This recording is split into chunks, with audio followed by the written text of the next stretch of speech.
It started with a simple smile and a kind gesture, but that smile would be the seed of my greatest betrayal. My name is Julia, and for the past 8 years, I've been the picture of a devoted wife. My husband, Tim, works in finance, and his job demands frequent trips across the country. Our life in a quiet suburban neighborhood was supposed to be a dream, but as the years passed, the loneliness crept in like an unwelcome guest. It was on one of those long, empty days that I first noticed Marcus, the man who lived next door. He was tall, athletic, with a disarming smile that could make anyone feel at ease. Marcus had moved in a few months ago, and although we'd exchanged polite greetings before, I never paid him much attention. That changed the day our backyard fence broke during a storm. "Need a hand?" Marcus called out as I struggled to lift a broken plank. His voice startled me, but his presence was a relief. "If you don't mind," I replied, trying not to stare at the way his muscles flexed as he climbed over the fence to help. He worked quickly, fixing the fence with ease while I stood there, feeling a strange mix of gratitude and nervousness. When he finished, I offered him a glass of lemonade, and we sat on the patio, chatting about everything and nothing. Tim was out of town again, as usual. He'd left the night before for a week-long trip to Chicago. I told myself that Marcus's visit was just neighborly kindness, but there was an undeniable spark in our conversation. His laughter was infectious, and the way he looked at me made me feel seen in a way I hadn't felt in years. Over the next few days, our paths seemed to cross more often. Marcus would wave as he mowed his lawn, and I'd find excuses to be outside, hoping for a chance to talk. One afternoon, I baked cookies for no reason other than to bring some over to him. "Thanks, Julia," he said with that warm smile. "You didn't have to do this." "It's nothing," I replied, brushing off the flutter in my chest. Still, I told myself it was harmless. After all, Marcus was just a neighbor, and I was a married woman. But the truth was, Tim's absence left a void that Marcus was beginning to fill. The night before Tim left, we'd argued about his constant traveling. "You knew what my job was when you married me," he said, his voice tired and defensive. "And I didn't think I'd spend half my marriage alone," I shot back. His departure the next morning felt colder than usual, and I spent the rest of the day brooding. That was when Marcus knocked on the door, offering to help trim the overgrown bushes in the yard. "Looks like you've got a jungle out here," he joked.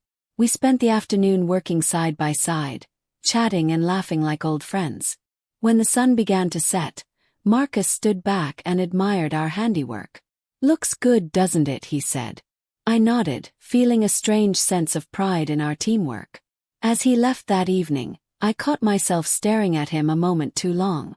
I should have stopped then. I should have reminded myself of the vows I had made to Tim. But as I watched Marcus walk back to his house, I couldn't shake the feeling that this was just the beginning of something I couldn't control. The next time I saw Marcus, the air between us was different, the unspoken tension, the stolen glances. It was as though we both knew we were on dangerous ground, yet neither of us wanted to step back. Tim had been gone for 3 days, and the house felt emptier than ever. That morning, as I folded laundry, I heard a knock on the door. It was Marcus, holding a wrench in one hand and a sheepish grin on his face. "Forgot to return this after fixing the fence," he said. "No rush," I replied, trying to ignore the quickening beat of my heart. But he didn't leave. Instead, he lingered in the doorway, shifting from foot to foot like he had something more to say. "You doing okay?" he asked finally. I hesitated. "Yeah, why?" "You just look like you could use some company," he said, his voice soft. Before I knew it, we were sitting in the kitchen, a bottle of wine between us. At first, our conversation was innocent. Small talk about neighbors, work, and the mundane rhythms of life. But as the wine flowed, so did the confessions. "I don't think Tim even notices me anymore," I admitted, the words tumbling out before I could stop them.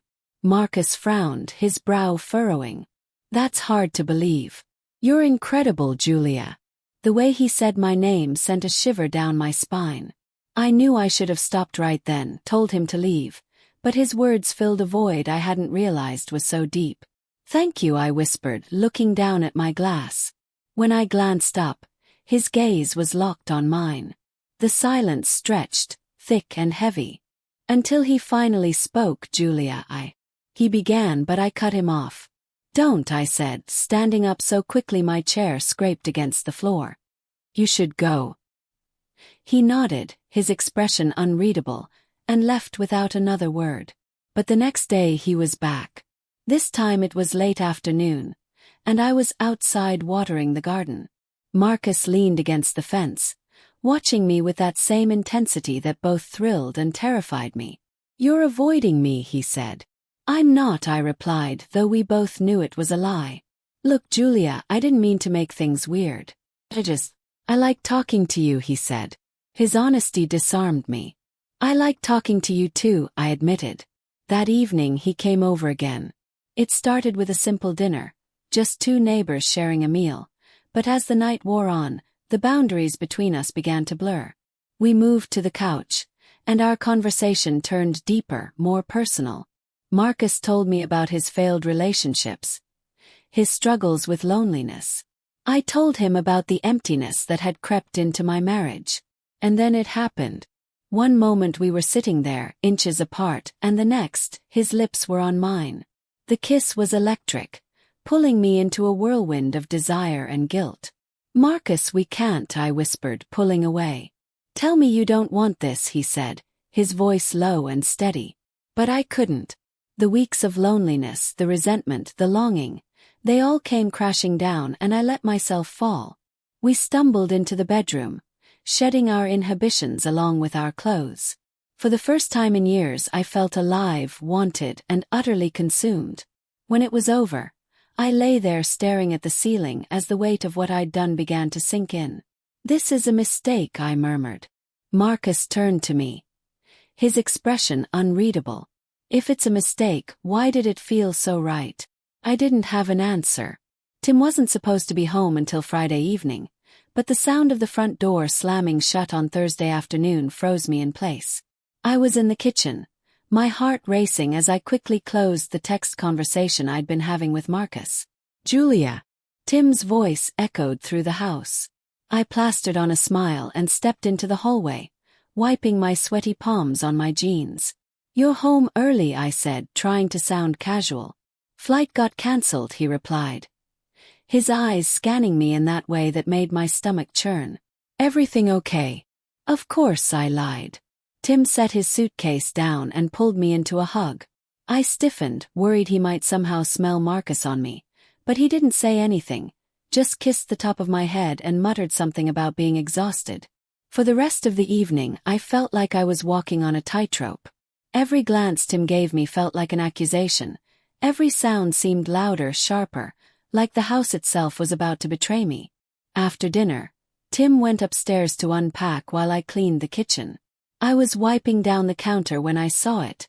The glass. Marcus's glass. It was sitting on the edge of the sink, a glaring reminder of my sins. My hands trembled as I picked it up and quickly rinsed it, hoping Tim hadn't noticed. But when I turned around, he was standing in the doorway. Whose glass is that? He asked, his tone calm but sharp. My heart sank.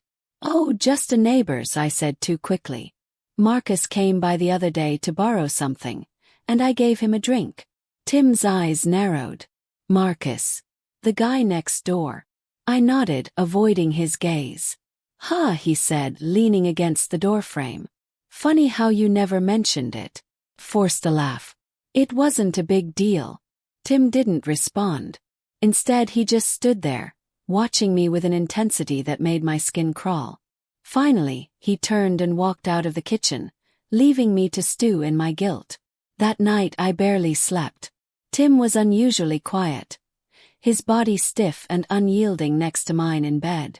I knew he suspected something, but I told myself he couldn't possibly know the truth.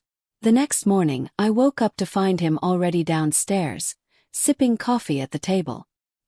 His phone was in his hand, and his face was unreadable. Morning, I said, forcing a smile. Morning, he replied without looking up. I busied myself making breakfast, trying to act normal. But then I heard it, the sound of a notification. Familiar notification. I turned to see Tim holding up my phone, his face dark with anger. "Who's Marcus?" he asked, his voice cold and steady. My blood ran cold. "He's just a neighbor," I stammered. Tim stood up, his chair scraping loudly against the floor. "Just a neighbor? Then why are you texting him things like, 'I can't stop thinking about last night'?" I opened my mouth to respond, but no words came out. The room seemed to tilt as my carefully constructed lies came crashing down. "Julia," Tim said, his voice shaking now. "Are you sleeping with him?" Tears welled up in my eyes as I shook my head, but the guilt on my face must have said it all. "Unbelievable," he muttered, running a hand through his hair. "In our house, while I'm out working to provide for us." "Tim, please let me explain," I began. But he cut me off. "Explain what, Julia? That you couldn't wait for me to leave so you could jump into bed with the guy next door?" "It wasn't like that," I cried. "Then tell me what it was like," he demanded, his voice rising. "Because right now, all I see is my wife betraying me in the worst way possible." I stood there trembling, unable to meet his gaze. If this moment has you on edge, like and subscribe for more stories that explore the depths of human emotion. Tim stormed out of the kitchen, leaving me standing there in stunned silence. I didn't chase after him. What could I say? The truth was out, and there was no way to spin it. I had betrayed him, and now I had to face the consequences. I sat at the kitchen table, my mind racing with regret and fear. Minutes passed, then hours, but Tim didn't return. When I finally mustered the courage to go upstairs, I found the bedroom empty. His suitcase gone. He left. The silence in the house was deafening. Every creak of the floorboards, every tick of the clock felt like an accusation. I couldn't escape my thoughts or the memory of Tim's face. His anger, his pain. I picked up my phone, my fingers trembling as I dialed Marcus's number. He answered on the second ring. "Julia," he said, his voice cautious. "Tim knows," I whispered. There was a pause and then he sighed. "I figured this would happen sooner or later." "What do I do?" asked, my voice breaking. "You tell him the truth," Marcus said. "And you decide what you really want." The truth. The words felt heavy, suffocating. What did I want? I didn't know anymore. The next few days passed in a blur. Tim didn't come home, and I didn't hear from him. I went through the motions of daily life, but everything felt hollow. Marcus tried to check in, but I avoided him. I needed to figure this out on my own. Finally, on the 5th day, Tim called. His voice was cold, distant. "We need to talk," he said. We agreed to meet at the house that evening.